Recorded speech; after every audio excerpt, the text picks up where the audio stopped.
Private investigator Sebastian Clifford ducked his head as he walked into the pub in Market Harborough, where he'd arranged to meet Detective Constable Lucinda Bird, a.k.a. Birdie, who he'd worked with on 2 cases in the past.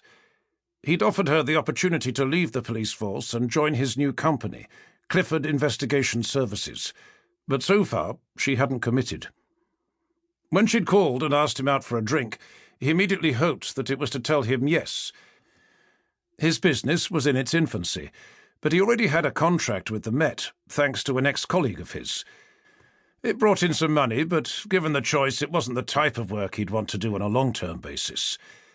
With Birdie on board, they'd be able to advertise their services and take on more interesting cases, rather than the run-of-the-mill surveillance of cheating spouses or tracing people for probate purposes. He headed towards the bar, intending to order a drink, and, out of habit, scanned the room. His jaw dropped. At a table in the corner was the officer. She gave him a little wave. He detoured and went straight over to her. "You do realise that we'd arranged to meet at 7, and it's only 6:58? He looked at his watch to double-check that he wasn't mistaken. "Yeah, I know," she said, smirking.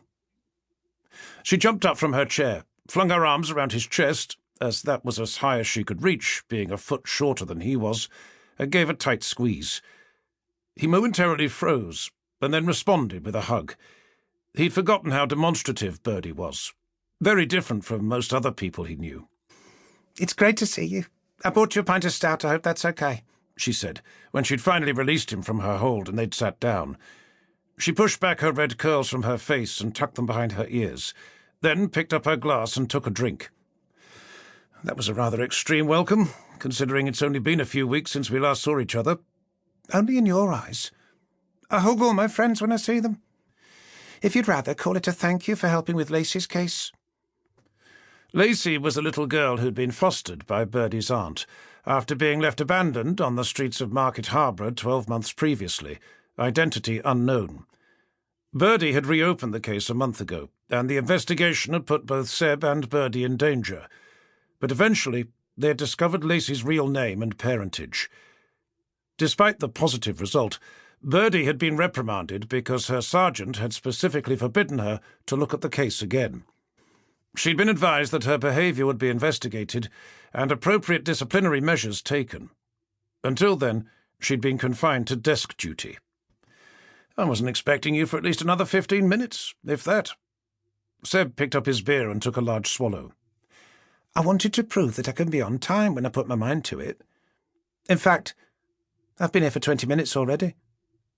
Ah, now he was getting to the bottom of it. There was no way that Birdie would intentionally arrive 20 minutes early.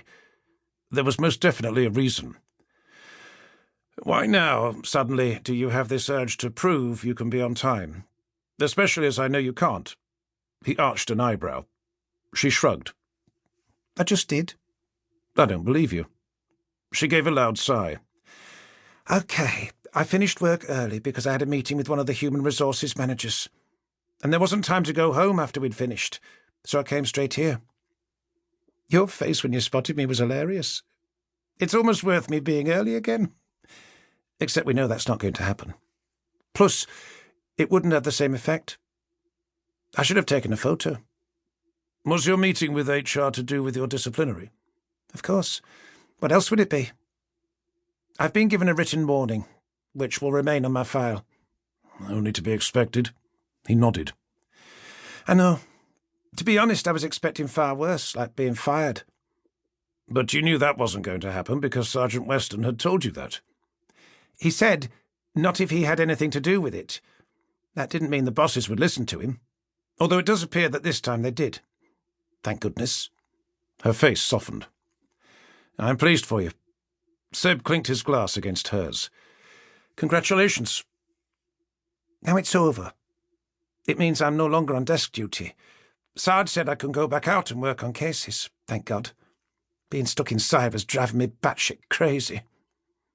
Seb laughed at the serious expression on Birdie's face. "You're talking as though it's been going on for months and months. It's only been 3 weeks. That's still long enough. I'm just glad things will get back to normal."